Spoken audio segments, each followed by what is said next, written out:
Chasing Giants with Don Higgins and Terry Peer. Brought to you by Osseo Camo, nature's most lethal camouflage.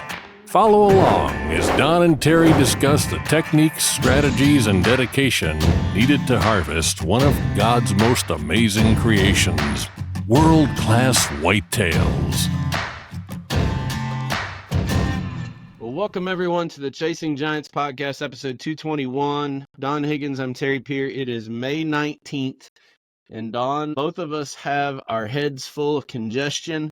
We've both been outside, and the allergies are just slamming us, so we'll probably be sneezing and coughing more than anything this episode. Yeah, I was out on an open cab tractor most of the afternoon and stirring up the dust and pollen and everything else, so I've got a little bit of a sinus headache and just blew my nose right before we started recording here. I'm hoping we can get through the podcast without me having to blow my nose again, but we'll see. Well, my eyes were swollen shut about an hour and a half ago, so the Benadryl's kicking in, so if you start sneezing, I might be falling asleep. So it's pretty bad when we put people to sleep watching us, but when we fall asleep ourselves, you know we've done hit rock bottom.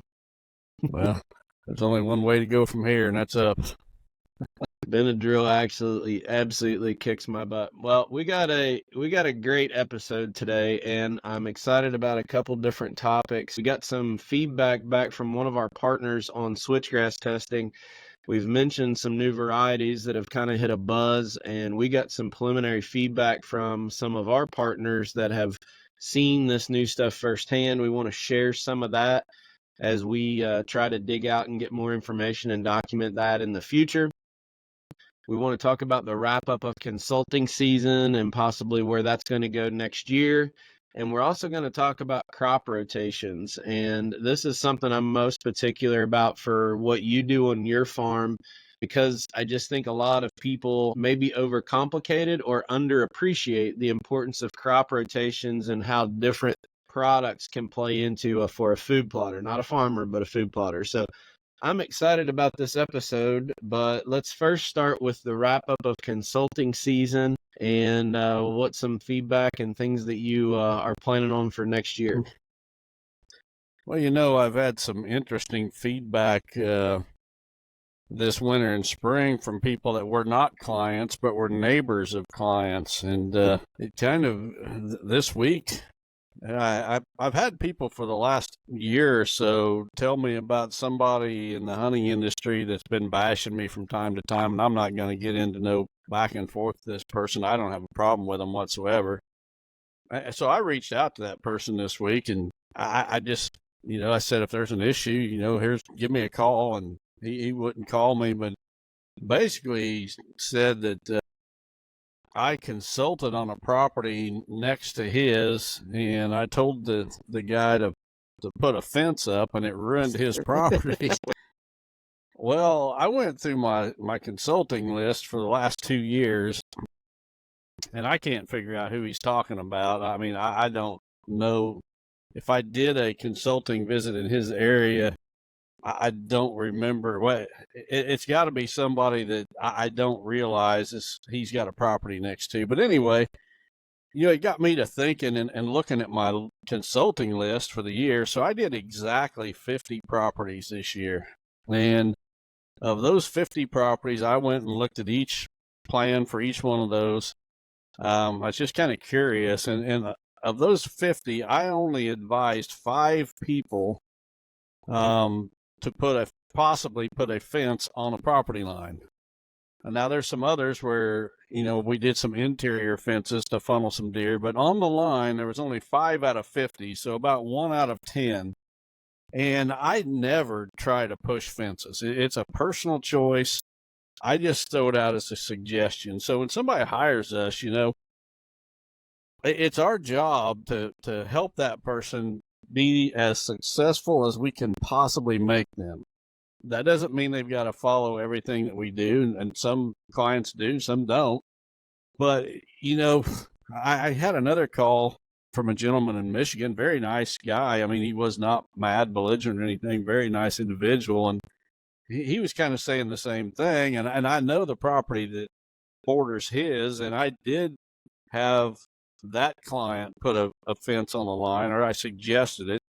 The client's ultimately got to make the call. But, it really got me to thinking, you got these people that are upset because someone built a fence on the property line, but before that fence was built, that client was upset because of the other neighbor, on a totally different management plan. And as I got to thinking about it more and more, it's like this is a situation that is only going to get worse because we've got these states that are not managing for quality deer. And so a person that wants to hunt quality deer is going to have to take some extreme measures. As we all know, hunting property is becoming harder and harder to come by. It seems like the demand for it just grows and grows. More hunters are going to the woods. And there's a bigger number of hunters each year that are raising the bar, and they want to start shooting bigger and bigger deer. And what that comes down to is age. We got to keep those bucks alive to get them there. So, I just see this as a situation that is only going to continue to grow. But I want everybody out there to know that we're not pushing fences. We may suggest it as an option. It comes down to the client. It doesn't matter to me one iota if the client decides to do it or not. But if I see that a fence can help that client reach their goals, I'm absolutely going to throw it on their plan and let them make the call. But the people that get upset about it have to realize that the reason their neighbor might have built a fence is because this person was doing things counterproductive to their neighbor's goals. And it's just, it's going to continue to grow. And I don't know what the answer is. I mean, when you buy a property, you got certain rights as a landowner to do what you want, within the law. And I don't think the law can stop it. So if the law stops you from putting a fence on a property line, what about all the cattle fences and everything else? Well, then maybe they restrict the height of the fence. Well, okay, you move the fence in 15 feet and you put a perimeter path on the outside of the fence to get around. I mean, I just don't see any way that this is going to slow down. In fact, I think it's going to snowball, and people can get mad at me about it if they want, but it's already out there. They've been doing it in Texas for decades. I've said before in the past that a lot of things in my life, I've been a hunter for almost 50 years now, and there was things that years ago that started in Texas. Deer management really started in Texas years ago and has slowly moved up to the Midwest and other parts of the country. And leasing, for example, when I was younger, there was no leasing in the Midwest, none. It was totally unheard of to lease hunting property in the Midwest. However, in Texas, it had been going on for years. Managing deer for quality been going on in Texas for decades, and it's made its way to the Midwest. Fences on these big Texas ranches have been there for, I don't know, decades at minimum. Right. And when it comes down to people wanting to have quality deer hunting, you can't have your neighbor shooting all the young and middle-aged bucks. It takes age, and you got to keep those bucks alive. And just a little experience that I had this week, trying to converse with someone on why they were upset with me. And again, I don't have a problem with this individual whatsoever. I'd have no problem sitting down and buying lunch and discussing it with him. But, you got to look at it from the other landowner's point of view. He's trying to achieve a goal. And if that goal is being destroyed there on the property line or across the property line, who can blame him for putting up a fence? Well, I just want to go back to one of the first things many years ago when you said that I needed to start doing a little bit of consulting. I never claimed to, by any means, be as good as you, but I think you took people like Wes and myself under your wing and pretty much taught a lot of things to. But one of the foundations that you had a zero tolerance about was that under no circumstances do we push something on a customer. We listen to what their goals and objectives are, and then we develop a plan to meet those goals.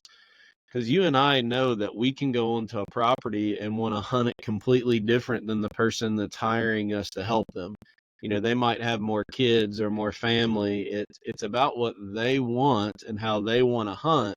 And we try to make the best scenario to build age structure and hunt with little intrusion as we can under those parameters. So you were very adamant when you got Wes and I started in this that our number one thing was listen to the customer. And that'll drive a lot of the things that we recommend with techniques that you've taught us over the years. Yeah, and I've told countless clients that I always first promote being a good neighbor to your neighbor. Try to work with your neighbor. I promoted it on this podcast. I promoted it one-on-one with clients.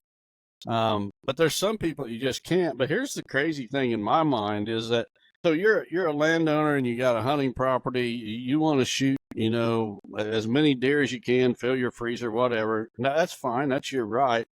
Your guy next door to you, he puts up a fence because he's got a totally different goal for deer hunting. And you get upset about it. What if that guy next door, what if he wanted to raise buffalo or something? And he puts a 6-foot fence up and fences in his property and he raises buffalo. Are you just as mad at him because he's got a different goal? His goal is raising buffalo or whatever it may be. It's the same end result. Yeah. So if you're mad because this guy has changed the deer movement patterns and he's a deer hunter too, just think of him as a buffalo farmer or whatever, because a fence is a fence, and why it's there really doesn't matter. It's the fact that it's there because the person that put it there is trying to achieve a goal. Whether that goal is to raise older age class bucks or buffalo, doesn't matter. Well, I know I haven't talked to Mark or Bobby, but I know that you and I have already started our soft list for next year. So, like I said, if you're interested in talking more with us, reach out to us. We'll be happy to talk to you further about it. Let's switch topics a little bit. And you got some pretty interesting feedback from some of our partners through Real World about some of the testing and some of the hands-on boots on the ground of some of this new switchgrass that's kind of been seen out in the public. We're going to try to start getting more information, but tease this up a little bit, Don, because I think it's fascinating to hear what we've heard through our partners as, some real tangible specifics of what they've seen with some of these varieties. Yeah, so this actually, Wayne Hopkins had the conversation with one of our growers this week that grows our switchgrass. And I don't want anybody to think this is a sales pitch for our switchgrass because we're sold out of our switchgrass. We don't have any to sell. Yeah, we don't have any to sell. Our dealers might. You might find some at a dealer if you want, or a distributor, but we don't have any. But anyway, in the last couple of years, there's been this outfit show up and they've got these new and improved varieties. And they've actually started a social media page, and I'm not going to say what it is because I don't think they've been very fair. They won't allow people to speak positive about Real World switchgrass, but they've got a variety that's making a little noise. And I almost wonder if these people haven't seen the success of Real World and they're trying to get in on it, just like we've seen with the soybeans. How many soybean varieties have we seen come along, marketed to deer hunters in the last 16 years?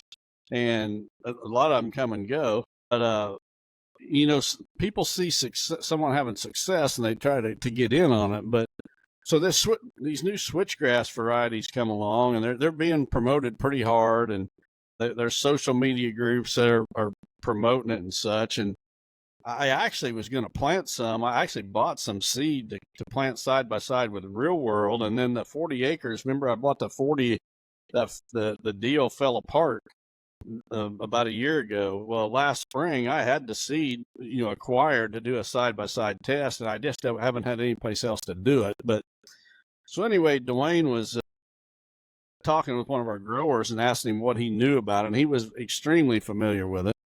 I said the variety is nothing but a glorified cave-in rock, but he said it probably has a better first-year stand than Real World. It probably establishes that first year better.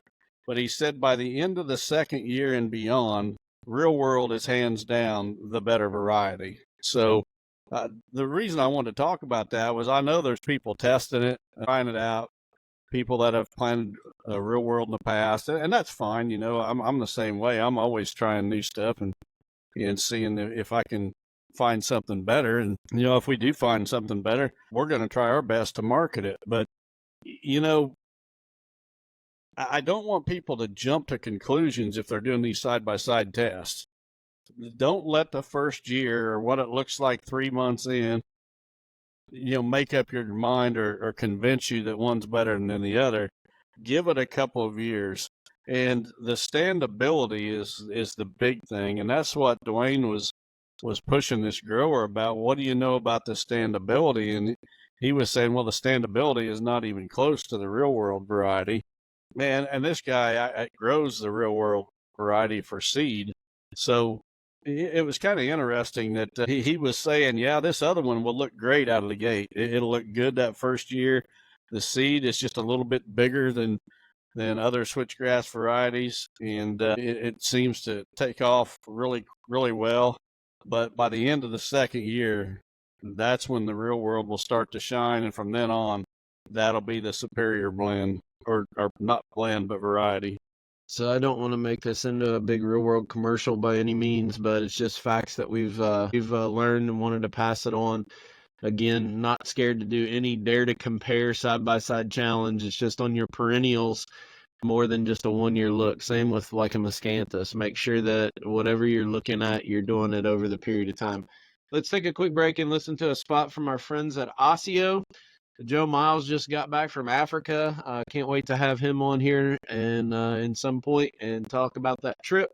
But let's hear a spot from him and let's get back into crop rotations before moving on to our listener submitted questions. Stay tuned. Osseo Gear has perfected one of the most innovative camo patterns on the market. The unique camo pattern designed to mimic the feather patterns of one of North America's greatest predators, the great horned owl. Combined with intuitive features, superior comfort, and ultra high quality fabrics give bow hunters the ultimate advantage. Osseo has outfitted over 10,000 bow hunters across the country with over 1,000 5-star reviews. Visit asiogear.com to check it out for yourself. Use code CHASINGGIANTS for 15% off. Well, welcome back, everybody. Thanks again to our friends at Osseo for their sponsorship of the show. We appreciate their support. We got big news coming in the next couple weeks. We're going to even start working closer with Joe Miles and Osseo on a couple other projects. We can't wait for you all to hear about that. Don, crop rotations. I think that half of our food plot listeners underappreciate the importance of rotating. And then I think the other half probably try to overcomplicate it. So can you just take a couple minutes and talk about kind of a 3-year rotation of what you try to do on your home farm? And then we'll dive in, depending on how that dialogue goes, we'll dive into some do's and don'ts as it relates to choosing crops for crop rotation. Yeah, I think the reason we want to rotate is that the same crop year after year, it's drawing the same nutrients from the soil. It'll have the same pests. For example, if you do corn year after year, you could have rootworm issues if you're not using a GMO corn variety that's got a rootworm trait. You know, just a lot of different reasons. But on my farm, you know, I'm trying to rotate on a 3-way rotation with corn, soybeans, and Deadly Dozen. And what I like to do is, let's start with the Deadly Dozen. So I plant the Deadly Dozen in the plot.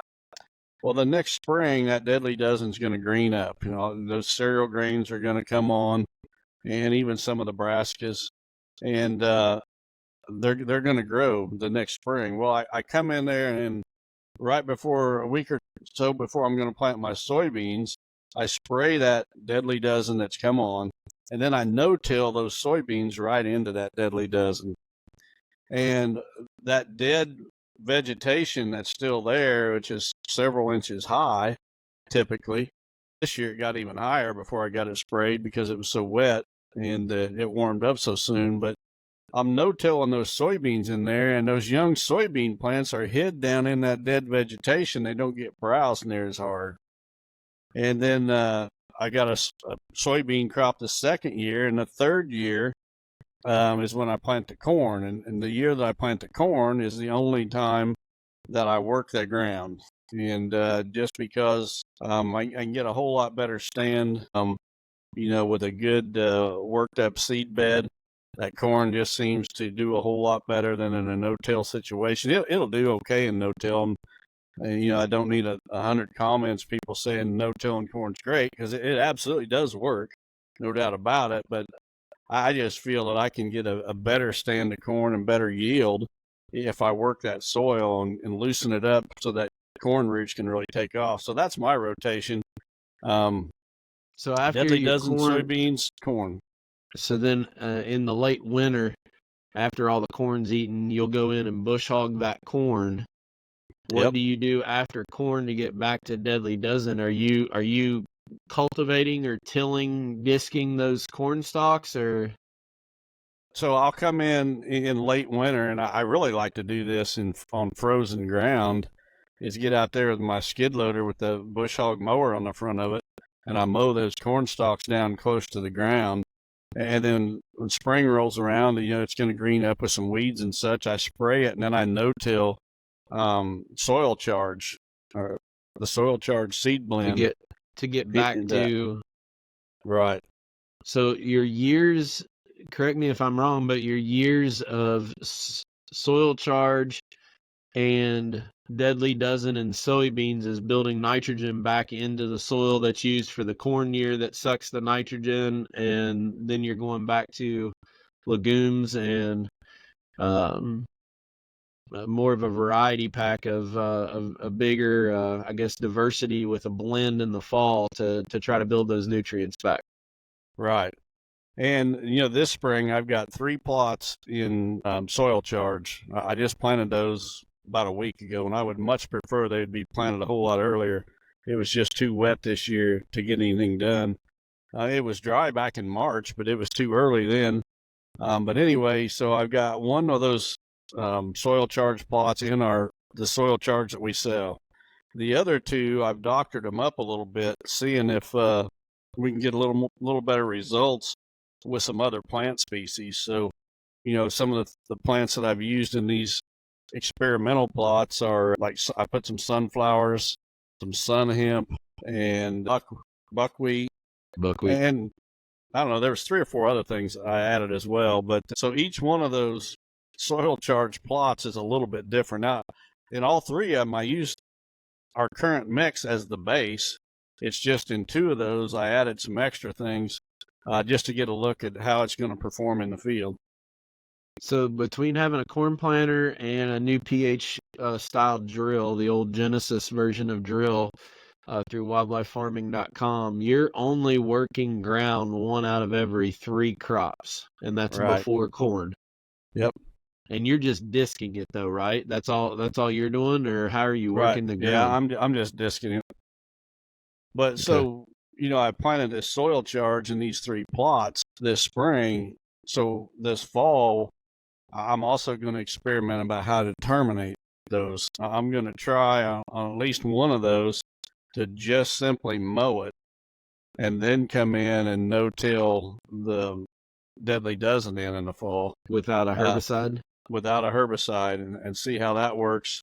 And then, some of them, probably 2 of them, I'll use a herbicide. That's what I've done in the past is I've sprayed it to burn it down, and then I've no-tilled into that dead vegetation, in late summer. Right. That works fantastic, but I'm going to see if I can get away from using the herbicide by mowing this fall.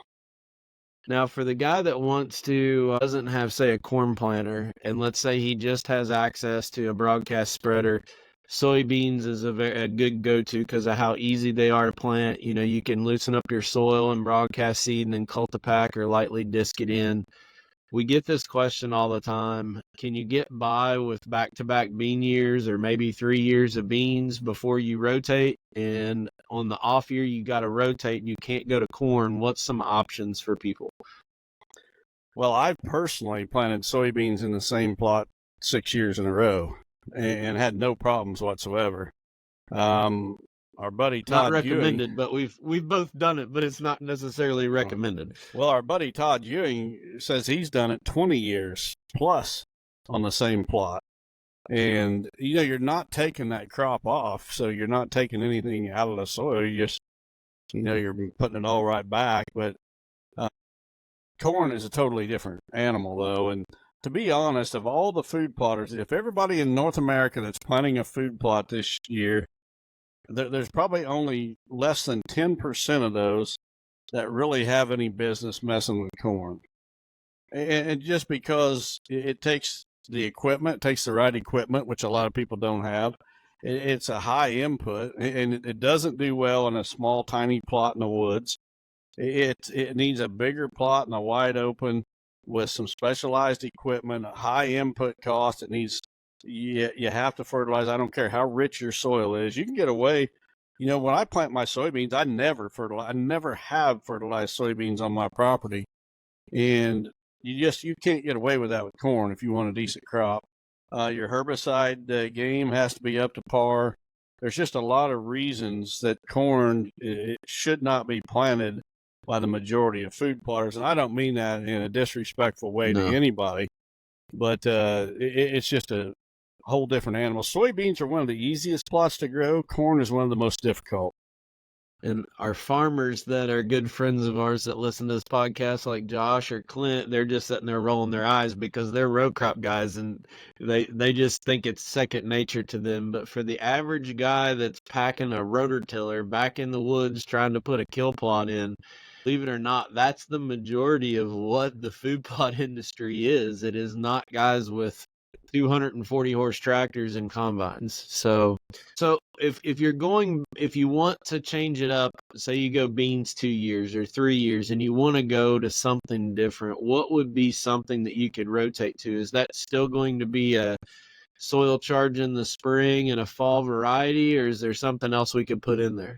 Well, that's what I would personally do on my farm. Another option would probably be a couple options. Sunflowers. You can plant sunflowers in the spring, get that crop mowed off late summer, hunt doves over it and drill in a fall plot. Grain sorghum, the new grain sorghum we're testing would work, but I just like that deadly dozen so well that's my go-to. And then, of course, the people, further south, we developed the Dixie dozen for that. And, we'll start talking more about fall plots and timing them. But a lot of people plant their spring plots too late and they plant their fall plots too early. And just remember, folks, what we want is a full cycle of food as much of the calendar year as possible.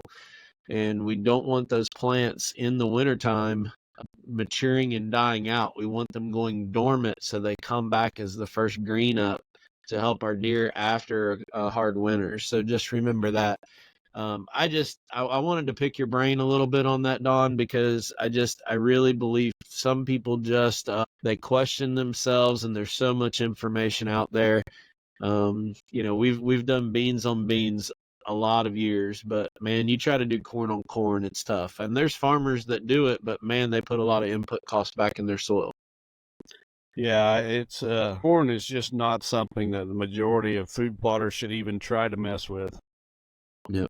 So by the questions that we get every week on chemical programs, I would agree with you, because you and I have to field all of those chemical questions. Well, you mentioned Josh and Clint, row crop farmers, and probably shaking their heads right now. But if those guys spent 1 week answering the questions that we answer, they'd totally understand. And, I don't know. Clint would love it. That's all I think he likes doing, is answering questions on chemicals. That's his jam. So maybe we need to give him a job. He's probably grinning right now. So, well, let's move on to our listener submitted questions, if that's all right with you. We got a couple good ones picked out, and I want to make sure we spend some good time associated with these. So I'll put the first one up on the screen for you. This one comes from Kobe Curtis from Zeeland, Michigan. It says, Don and Terry, what is your thoughts on having lots of bucks in the spring and summer? I know there's a guy who's popular in your industry that says it's a horrible thing. I have loads of clover and alfalfa, and I'm already getting lots of bucks on cam. Is there any information you can take away from it? Thanks. My approach is to managing property is have the very best habitat that you can possibly have, quality bedding cover that's free of human intrusion, and then diverse food year-round. And it has worked fantastic on not only my farm, other farms that I've been involved with, clients' farms. I can tell you without a doubt the clients that follow the plan are the happiest clients we got. The further they deviate from the plan, they get online and they hear these theories about dough factories and whatever, and they start second guessing things, and they start deviating from the plan, and then they start calling or emailing with questions. The guys that follow the plan, it's really simple. That's the thing that I think really some people have a hard time grasping. So when we look at our clients, our client base are very successful people. It's not like these guys are just out of high school and, struggling to make ends meet. These people they're usually at least 40 years old on average. There's some that are younger, but most are at least 40. And a lot of them are either very successful at a career or they own a business or something. And throughout life, they've found that the harder they work at something, the more successful they are.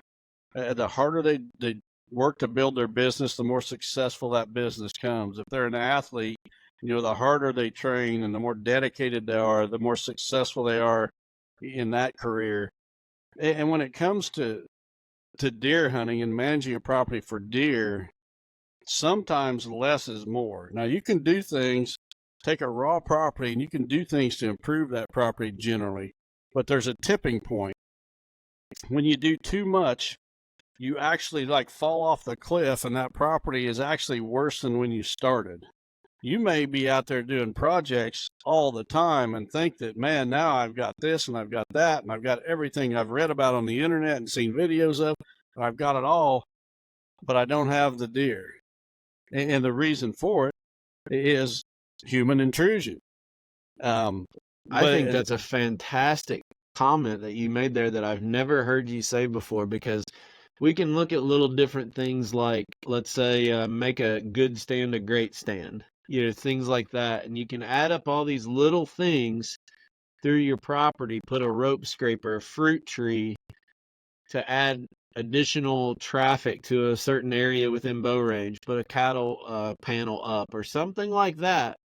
And those give you very minute, you're raising it just a little bit, but you get to that tipping point where you've done too much and it doesn't gradually go back off. Nope. I mean, it goes to this point and then it's a straight cliff into the Grand Canyon.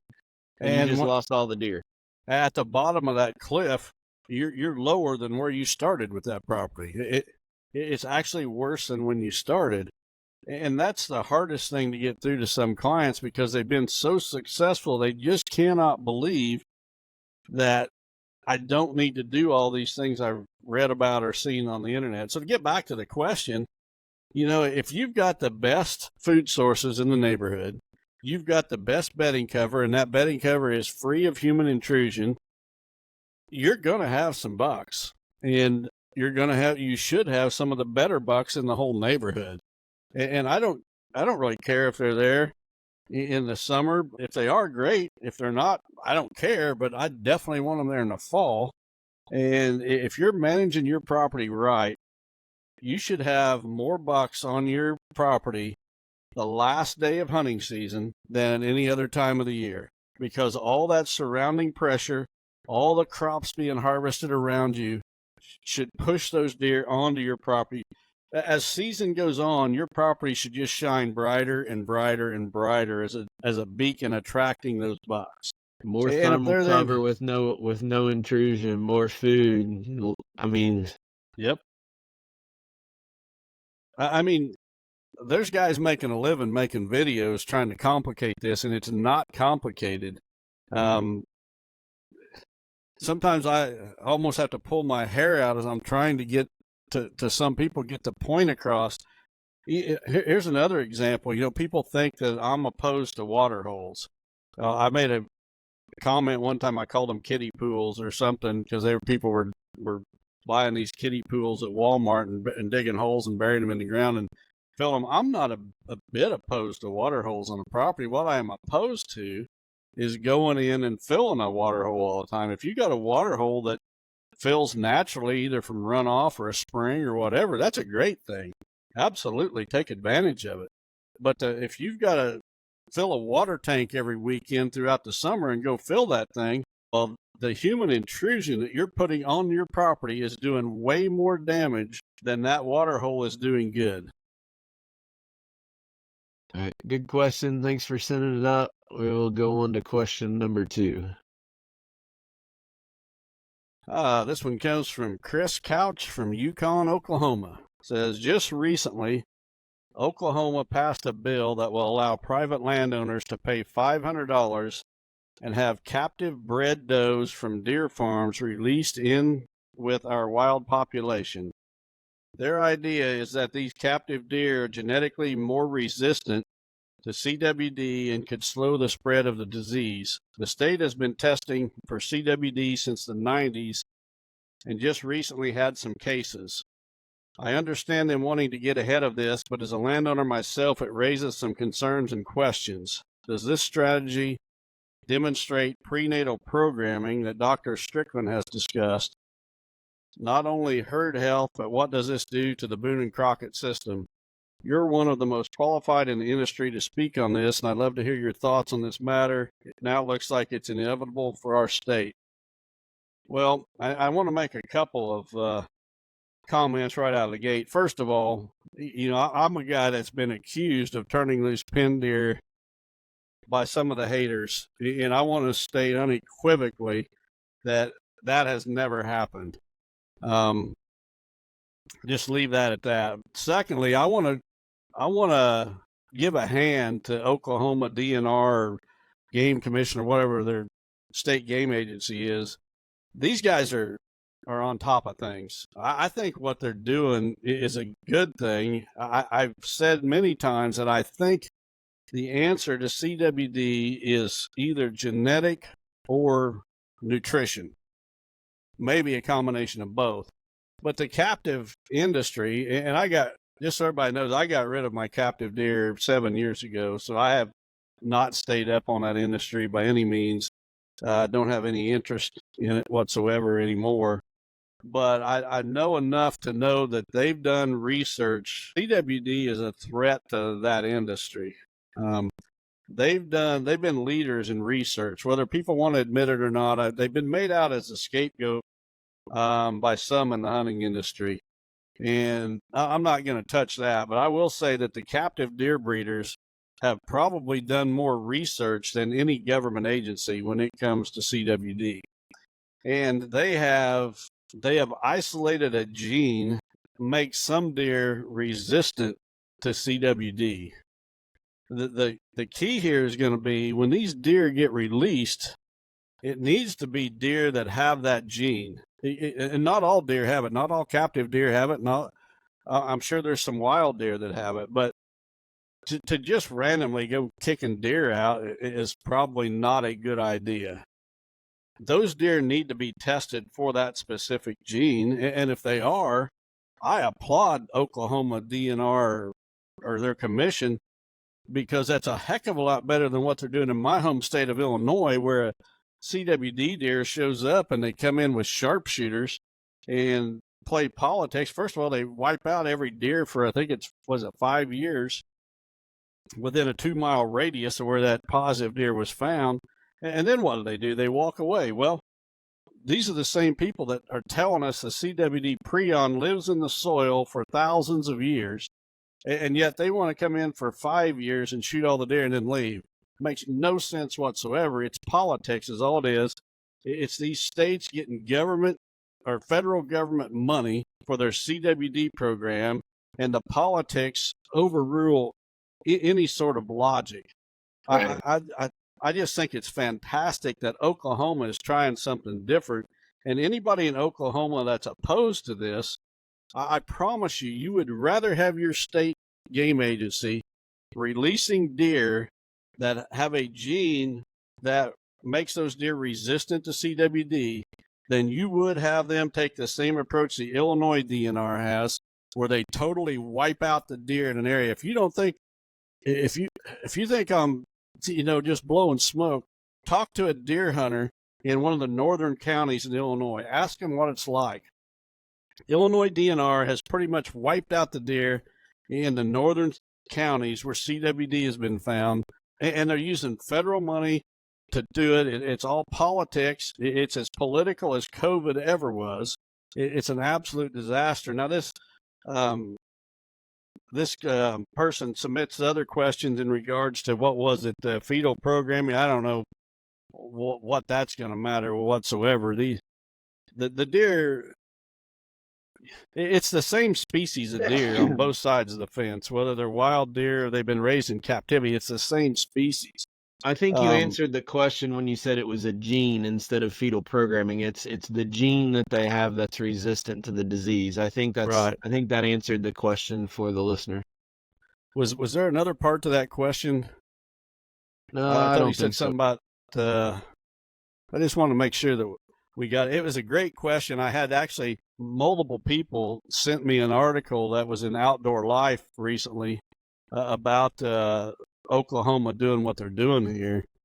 But this was the first submission we had as a question. Yeah, I think you answered the part about prenatal programming, but then he asked about what does it do to the Boone and Crockett system. I don't know if you want to talk about that. Well, that's a can of worms that probably needs to be addressed, because not by me, but it's definitely has the ability. What people need to understand, though, is that every deer in captivity is not a 300-inch giant. They're just not. Right. There's 150-inch deer in captivity, and I don't have any idea what Oklahoma's doing, where they're getting their deer, anything about it. But there is the potential there to affect the antler genetics of these wild deer as much as the resistance to CWD. So, we all know that this will open up a can of worms, but we all know that whatever the law or rule is, people are going to manipulate that and leverage that to get another outcome or goal outside of what it was intended to do. I mean, that's how it works. Well, and there's deer hunters out there that are sickened by the antler chase, and I totally get it. This sport has gone so far from when I started that it's really not even the same sport. I mean, when I started, the equipment was very primitive for archery season. I could go knock on 10 doors and I'd get permission on 9 of them to hunt the properties. I've literally already, probably this summer, in the last 30 days, knocked on 20 doors and sent 20 doors in letters that I've sent to out-of-state landowners, and I have yet to get permission on any property, any new property. It's just very tough, and it's gone a direction that I'm not crazy about, and people might say, well, you're a part of it. You're in the hunting industry and you're pushing big deer and you're selling seed and blah, blah, blah. Well, that might be, but I don't have the power to stop it. So if someone's got the power to stop it, step up to the plate and do it. It's not my place to address, what's going to happen with Boone and Crockett. And Pope and Young. That's up to them, not me. Yeah, they'll have to address that, but there'll definitely be a asterisk in the book of some sort. I think if they end up legalizing that. Let's go on to question number 3. I want to make sure we get through all of these tonight. This one comes from Jason Hesselberg from Manchester, Michigan. Says, Don and Terry, thanks for all your great information and help you give us hunters. AI has been the big talk in the world over the last 6 months to a year. My question is, what are your thoughts on how AI can and probably will change deer hunting in the future? What weapon and accessories changes will become legal? Guns, bows, crossbows, scopes, bullets, arrows, and could hurt mature deer hunting. What other changes from AI could change hunting? Drones, tree stands, etc. Well, to be honest, Jason, my old mind just can't envision much more than what we're seeing right now. I mean, we've already got drones that'll find deer that can zoom in and count points and tell you where they're bedding and everything else. And our weapons have progressed to a point. I mean, we got people shooting crossbows at 100 yards now. So I mean, what's next? Shooting them 200? I don't know. The thing of it is, I don't really see state agencies clamping down like some of us would like to. Now, I know there's some states that have outlawed trail cameras on public land. You're never going to outlaw trail cameras on private ground. I don't care what anybody says. They're security cameras. It's not ever going to be outlawed. I don't know what the answer is. I don't see how it can go much further than it is now. I'm sure somebody's going to come up with something. But what it's coming down to, if there's one change I can see, and people aren't going to like to hear this, but if there's one change I can see coming, there's going to be more fences built, because it's going to be harder and harder to get a buck to maturity. And people are going to have to go to extreme measures to keep young bucks alive, and they're going to do it. I think thermal and drones are going to be what ends up pushing the limit. And I was watching, you and I have some friends up in Larson Farms that have a real popular YouTube channel, and they run a big commercial farm operation and, well, family business. But I was watching a video on their place today, and there's actually drones that will grid a ag field before they go to plant it. Say they run vertical tillage across the field. They'll grid a drone, and there is actually recognition that will pick out rocks. And say you want to identify every rock in the field 8 inches or bigger, and they were demonstrating it, and that put a plot up of, say, 850 rocks in a 300-acre field. If they went to 10 inches, that was 300 rocks. And then it will actually grid the most efficient path for you to drive your equipment from rock to rock to rock to pick it up, to optimize your time and fuel consumption and compaction on the soil. And the technology that they can use with species recognition and these cameras with algorithms is just, I think that the combination of video footage and the combination of thermals is probably going to push the limits far beyond being able to shoot an arrow further, in my opinion. That video and photo AI side, I think, is probably where the industry is reaching for, if I had to guess. So somebody in the hunting industry films themselves shooting a buck, and that buck's a 150-inch buck. Through AI, they can manipulate that video footage and make that buck look like he's a 220-inch buck. Yep. And they put that on YouTube or whatever, and they're going to get a whole lot more views for that 220-inch buck than they would that 150-inch buck. And so I've seen it with people where they've got video footage of like politicians saying things that the politician really never said. Putting it together. So, who knows what might happen? Who knows? They might turn both of us into liberals. You never know. There's software out there that could do that. If any listener of this podcast believes for a second that you and I are liberal, they know that there's something fishy going on. AI has been introduced into the hunting industry at that point. Yeah. Hey, here's question number 4. This one comes from John Maraski from Campbellsport, Wisconsin. It says, "Hi, Don. My question is regarding trees. I've heard you mention in the podcast and Master Academy that you recommend potted trees when planting oaks in the fall.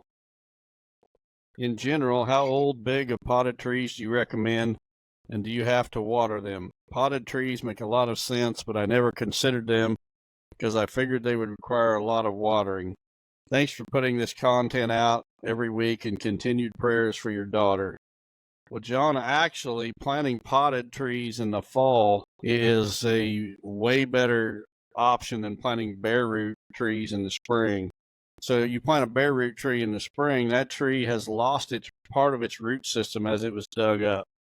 And then you're planting it in the spring, it's not that far until the stressful dry period of summer.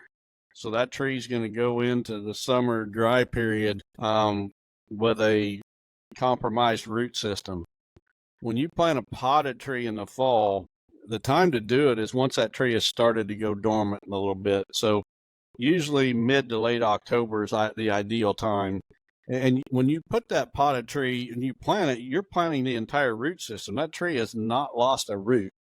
And you stick that tree in the ground, and even when that tree goes dormant, the roots on that tree can still grow if the temperatures are above freezing. If the ground is not frozen, those trees can still grow. So earlier in this podcast, when we was talking about the switchgrass, I talked about that property, that 40-acre property I bought, and then the deal fell through.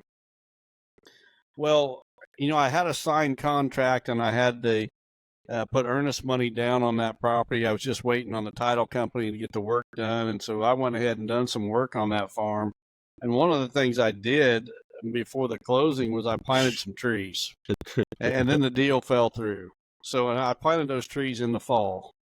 Well, the next spring I went and I dug. After the deal fell through, I went in before the farmer came in and was going to farm again the acreage where I'd planted those trees. I went in and I dug those trees up and I moved them to another property.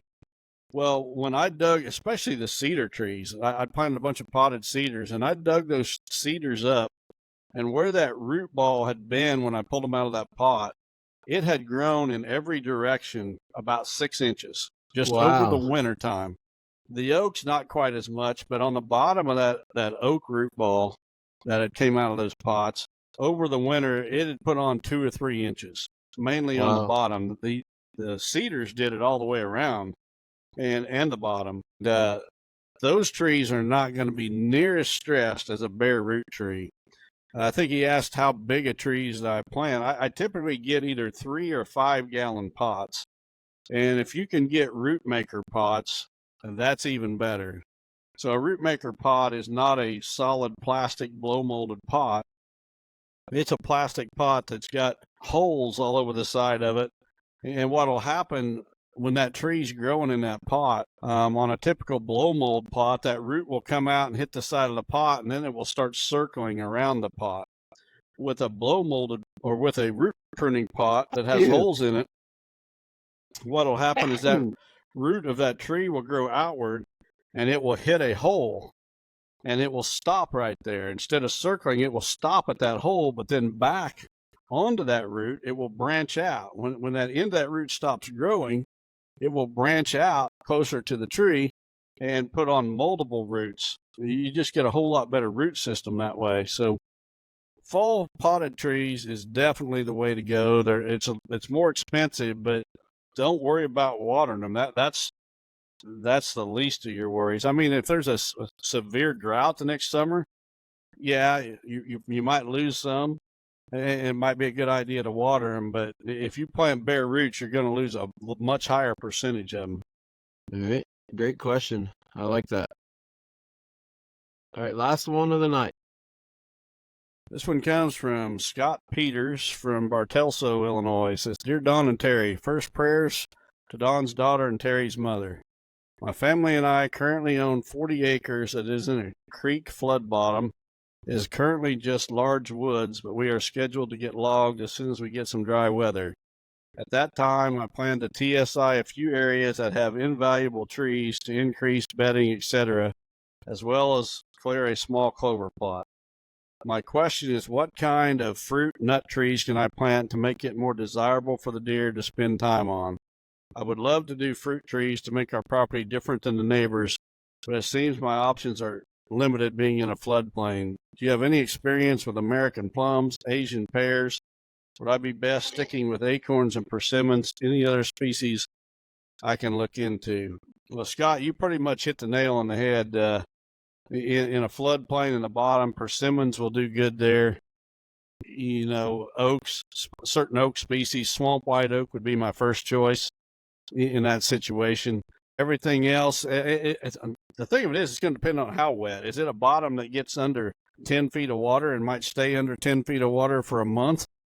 Or is it a place that the water comes up a couple feet and then it goes right back down quickly? Is the water table up high all summer long? So if you go out there in the summertime and dig down 3 feet, is the hole going to fill up with water? Just a lot of variables, but the persimmons is what I would stick with, and the swamp white oaks as far as the oaks. And it kind of reminds me, I was on a property one time in a river bottom, and this river bottom floods, and sometimes it floods bad where it'll stay underwater for weeks at a time. Now, not every year, but it does happen occasionally. And this particular client had another consultant on the property a couple years prior, and they had planted, at his suggestion, a bunch of chestnut trees in that bottom. Chestnut trees absolutely do not do good in a wet area. They have to have dry feet. They don't like wet feet whatsoever. So stay away from chestnuts. The other thing chestnuts like is a low pH. You don't want a sweet soil. You want sour soil, low pH soil. Get too much, and they will get chlorosis. You'll see the leaves turning yellow, and it'll kill them. So keep them chestnuts up on dry ground. All right. Great feedback. Well, we got through the episode with only one small sneezing fit from me. It looks like I'm about half asleep, but my eyes are swelling back shut. So I think that's a sign that we're right at an hour, and it's probably time to get off of here. I'm going to take some Benadryl and probably sleep for about 10 hours. Well, I'll be up early for church, and got all my plots in except for my soybeans. I've been waiting for the farmers to get their soybeans planted. Otherwise, the deer just hammer mine. I have to plant them twice. And the last 2 days, the farmers have been going to town. They've been planting like crazy, and we got at least 2 more good days of planting. Actually, we got at least 3 more good days of planting.